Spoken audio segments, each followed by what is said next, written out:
Amigos queridos, mais uma manhã radiosa em nossas vidas, mergulhados na sinfonia dos pássaros, no calor morno que o vento traz, no brilho da natureza que nos imanta e na serenidade dos nossos pensamentos.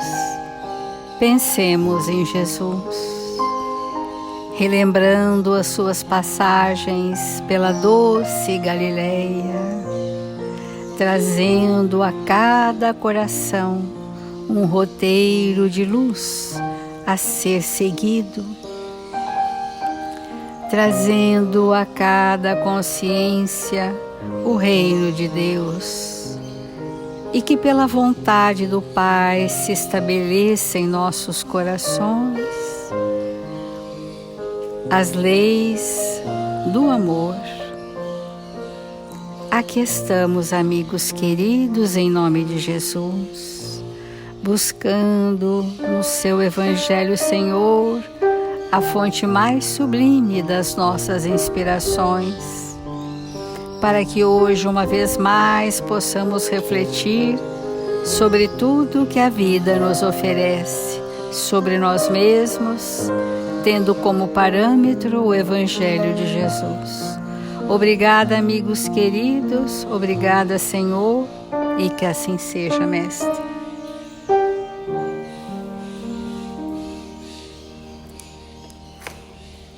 Do Evangelho segundo o Espiritismo, capítulo 13º. Não saiba a vossa mão esquerda o que faz a direita. E nesse item nós estamos buscando compreender os benefícios pagos com a ingratidão. O bem que recebemos e não identificamos como sendo bem, não reconhecemos. E passamos a elencar queixas, insatisfações sobre tudo e sobre todos na nossa vida. E a insatisfação é o contraste da gratidão.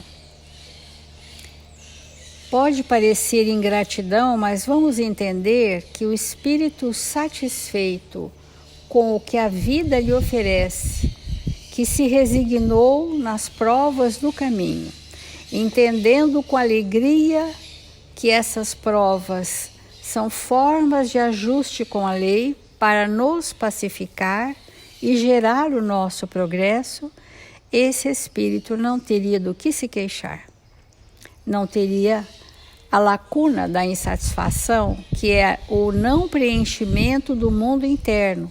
O que é a insatisfação? Nada basta para mim, porque eu não reconheço, olhos de ver, não reconheço o bem que a vida me oferece através de sábias leis que nos conduzem e nos enquadram em contextos altamente complexos para o nosso progresso moral. Mas, ainda imaturos, vivenciamos esse estado de não reconhecer as leis divinas se manifestando em minha consciência, porque essa é a gratidão. Quando eu sinto a manifestação das leis divinas, conduzindo o meu caminho, se manifestando em minha vida, isso é a gratidão a tudo que temos recebido. Então é preciso sempre ajudar os fracos, diz o Evangelho nesse item.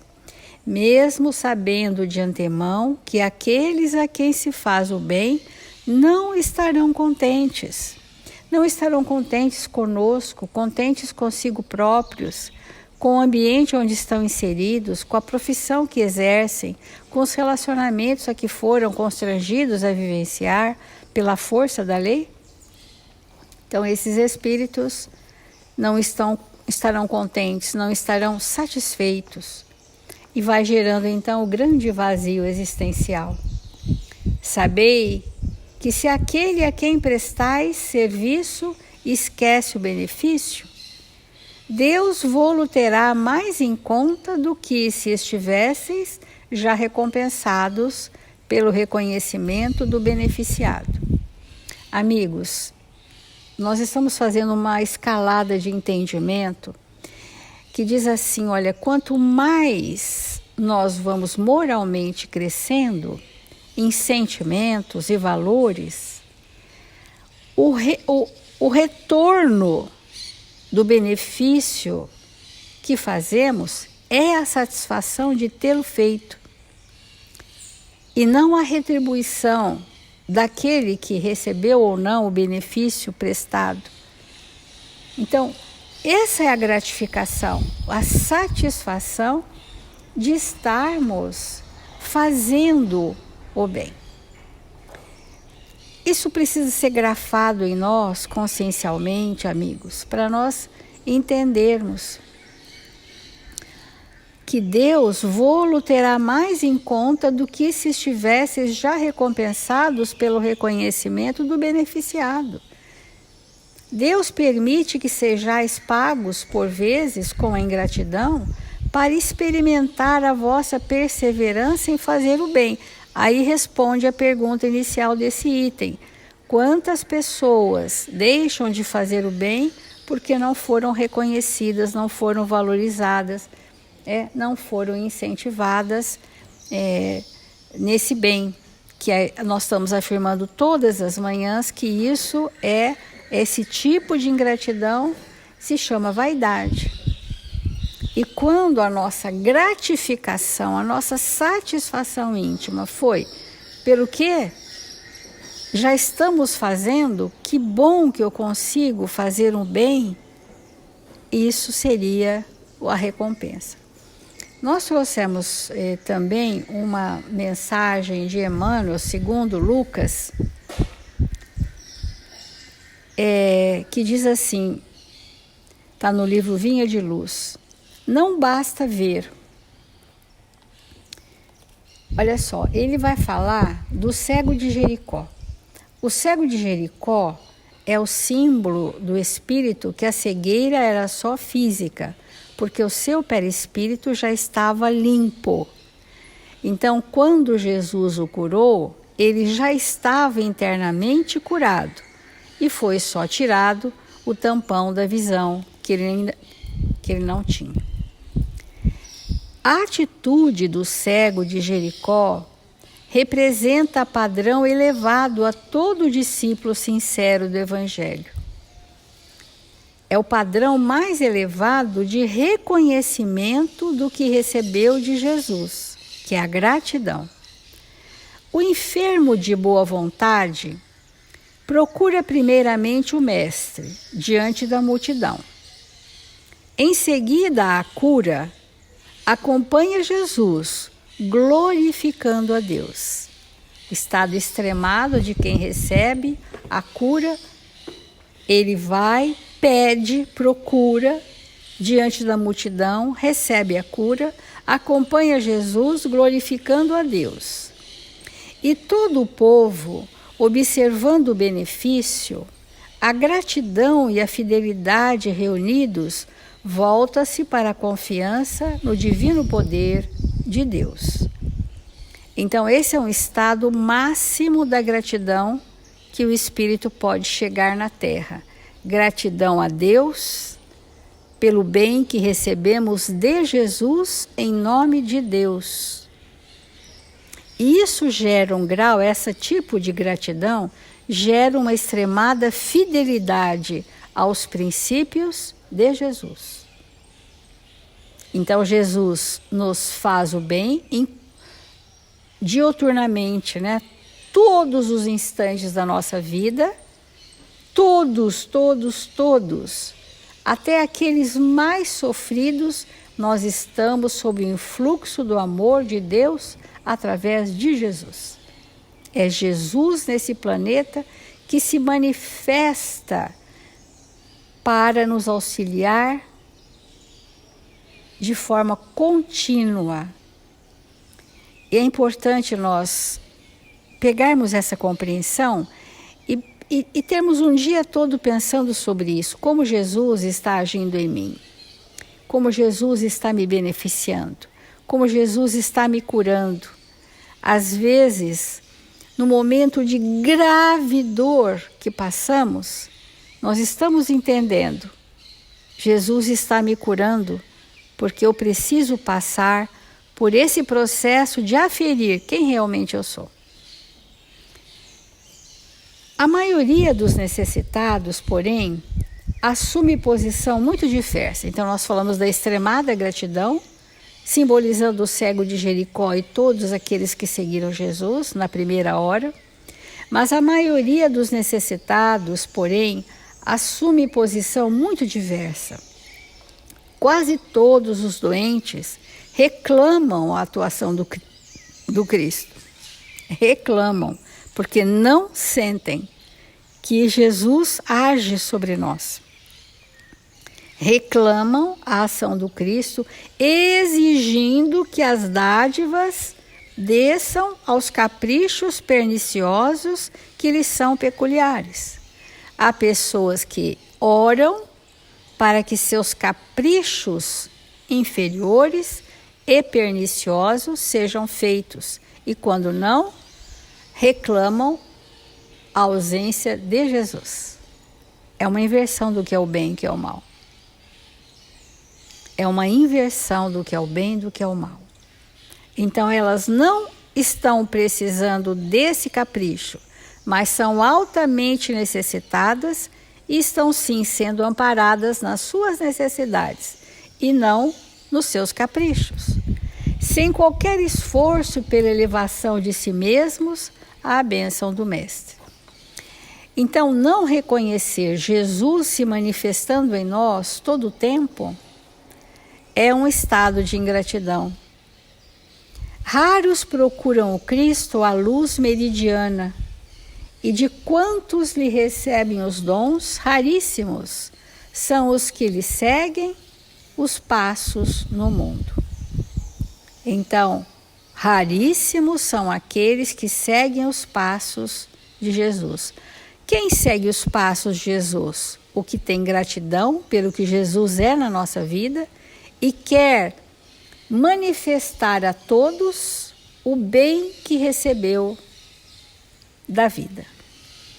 Olha que espetáculo, é o que a gente está dizendo todos os dias, que esse estado de gratidão gera solidariedade, gera caridade. Daí procede a ausência da legítima glorificação a Deus e a cura incompleta da cegueira que os obscurecia antes do primeiro contato com a fé. Então, muitos cegos estavam cegos em espírito, estavam lesados perispiriticamente ainda.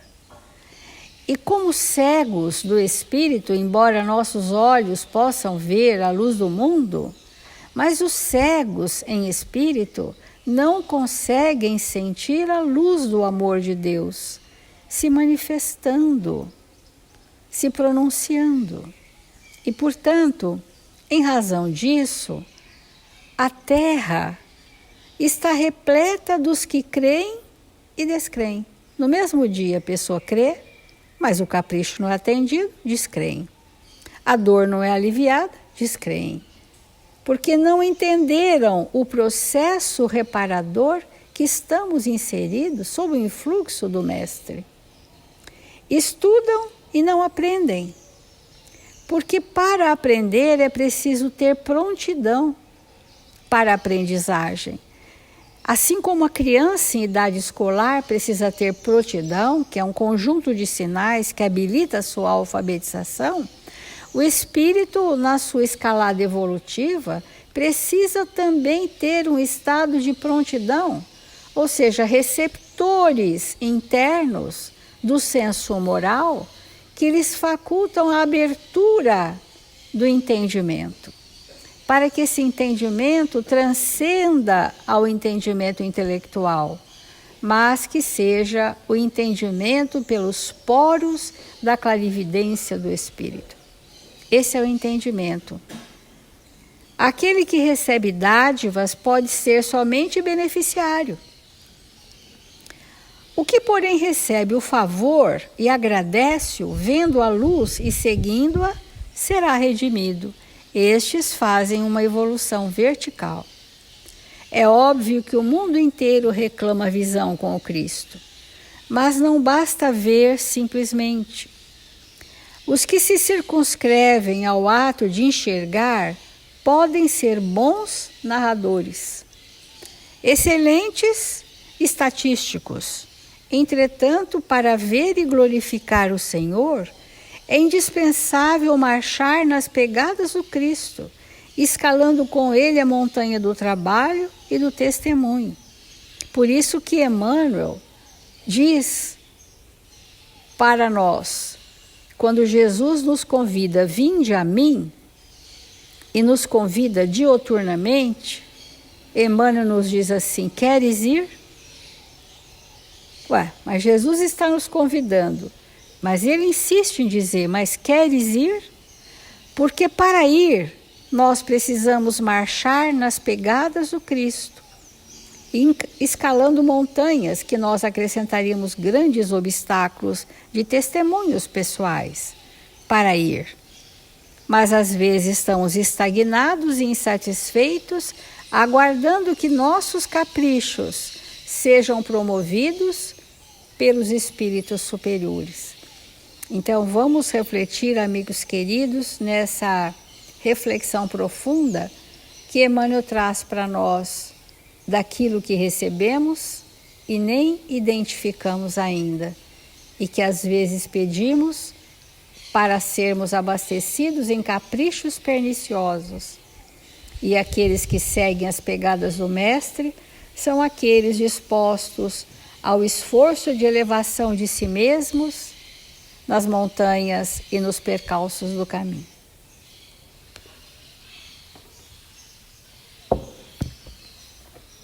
Irmãos, que bom nos encontrarmos para refletirmos na gratidão.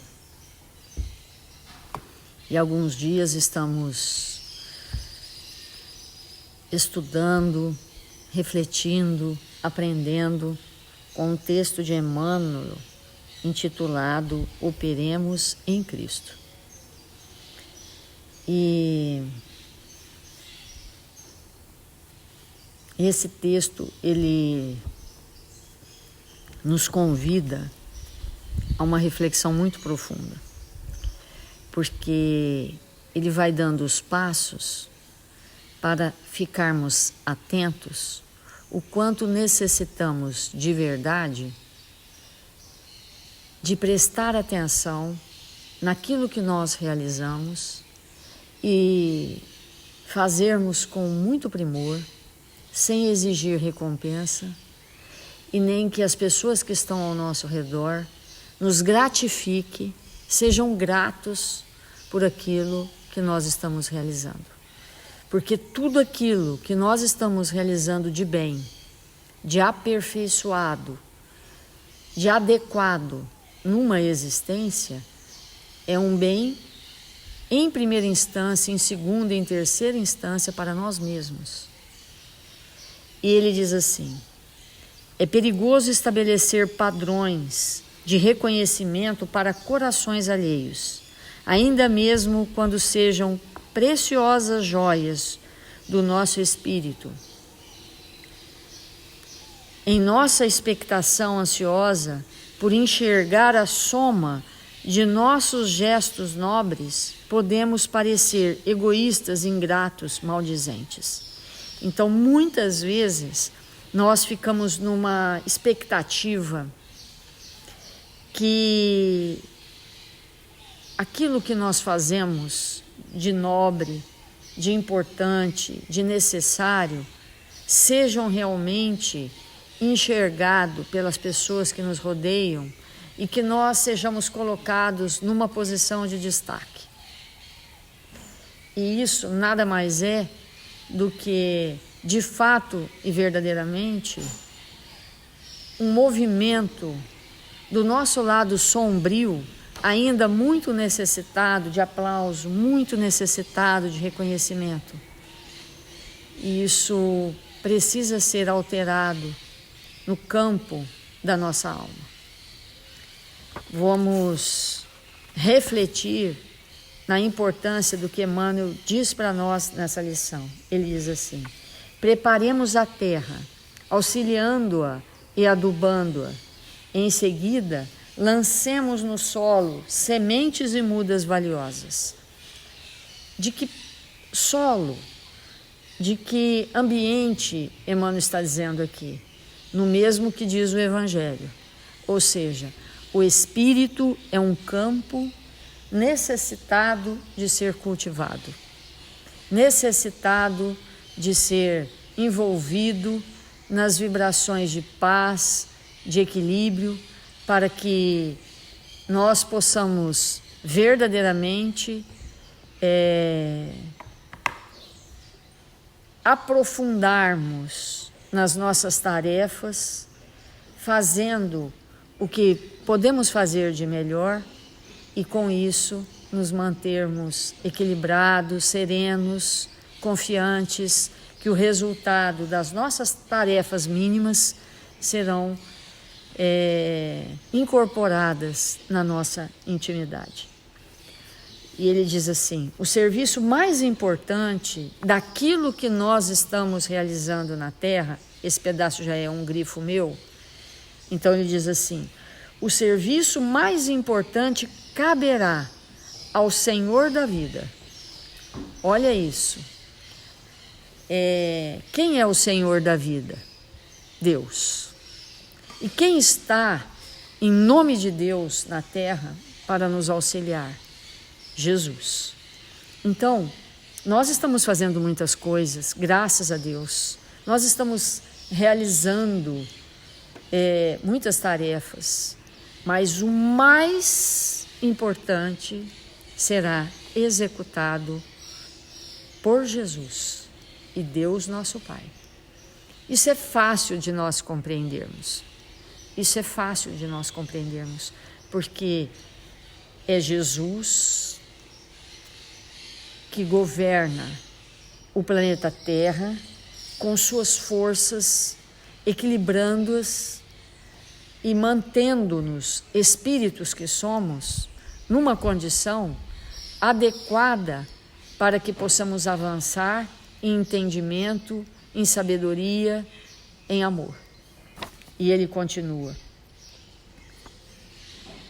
o Senhor da vida cuidará das circunstâncias favoráveis no espaço e no tempo, desenvolvendo-nos a sementeira, ou anular-nos-á o serviço por meio de processos naturais, adiando a realização de nossos desejos em virtude de razões que desconhecemos. Isso é muito importante, porque parece que não, mas nós estamos sob o comando amoroso de Jesus. Muitas coisas que nós idealizamos para agora serão realizadas apenas e tão somente daqui 5 anos, daqui 10 anos, porque não nos encontramos no momento exato para a realização daquilo que nos será solicitado um dia mais para frente, quando estivermos mais amadurecidos, com mais experiência, para realizarmos de maneira mais adequada aquilo que está agendado em nossa consciência. E muitas vezes nós atribuímos a alguém, e até mesmo a ingratidões, algo que gostaríamos de realizar agora e que será postergado, mas não, em geral não é por alguém, mas é pelas circunstâncias que não são favoráveis ao desenvolvimento daquelas tarefas. Então a importância de, em alguns momentos, que somos frustrados nas nossas necessidades, nos nossos desejos, nas realizações daquilo que julgamos importante, mas é uma frustração necessária, que tem como uma base as movimentações espirituais comandadas por espíritos superiores que sabem que a realização daquela tarefa não é para aquele momento. E nós muitas vezes atribuímos a alguém que está nos impedindo, que está agindo de maneira inadequada conosco.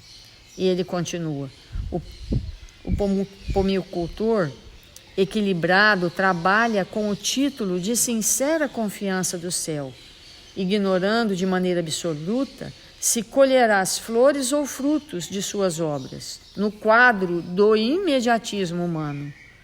Ampara-te, todavia, na providência divina e trabalha sempre em benefício de todos. Olha que bonito isso, né, amigos?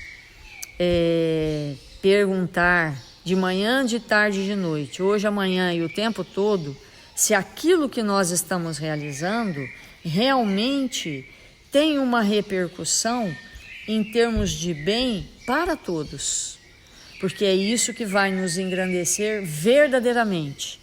Não para que outros vejam, mas para que nós possamos contribuir de maneira mais exata e ampla na obra do Criador. Então, finalizando esse texto, ele diz assim: cumpramos nossas tarefas, por mais altas ou mais humildes, operando invariavelmente em nome de Jesus, porque junto dele seja para nós a glória de amar e o prazer de servir. Olha que espetáculo essa frase, irmãos. A glória de amar e o prazer de servir. Esse deve ser o nosso lema, a nossa bandeira, deve ser a nossa sustentação.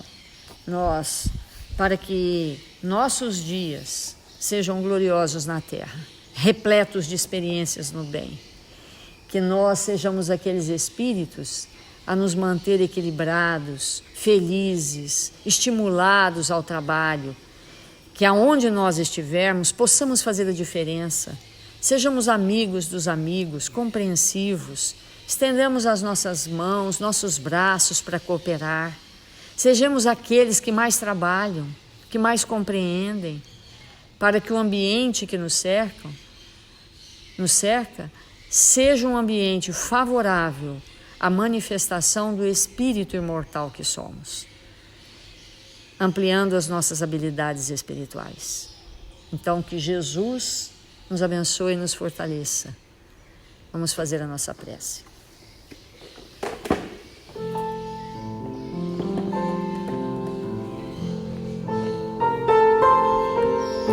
Deus, nosso Pai, Jesus, irmão querido, divino amigo, que nos acolhe, que nos ama, que nos convida diariamente a servir em nome de Deus, nosso Pai. Mil vezes obrigado por esta manhã gloriosa em nossas vidas, que os pássaros cantam, que o sol ilumina as nossas existências, cobre toda a terra de luzes multicoloridas, nos incentivando a construir em nós a mesma luminosidade. Mil vezes obrigado, Senhor, pela sua presença, pelo seu amor, que nesta hora abençoada sejamos nós, os espíritos, a compreender o que estamos fazendo aqui, porque reencarnamos, para onde iremos após realizarmos as tarefas que nos foram confiadas, naquilo que o Pai designou para que realizássemos na terra, a fim de que nos fizéssemos espíritos melhores.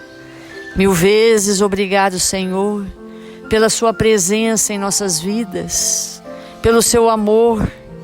Obrigado, Senhor, pelos amigos que nos sustentam, pela nossa família. Obrigado, Senhor, pelo trabalho, pelo lar. Obrigado, Mestre, por esta doutrina de luz que nos sustenta a existência, que nos dá entendimento, coragem, bom ânimo e esperança.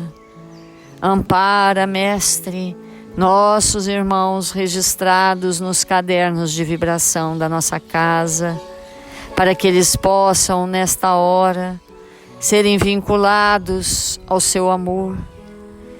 Permita, Mestre, que nesse instante abençoado do nosso dia, possamos enxergar mais longe, confiar em todos aqueles que nos cercam, porque são instrumentos de mudança, instrumentos de aprimoramento em nossas vidas. Que o Senhor nos abençoe e nos fortaleça, hoje e sempre.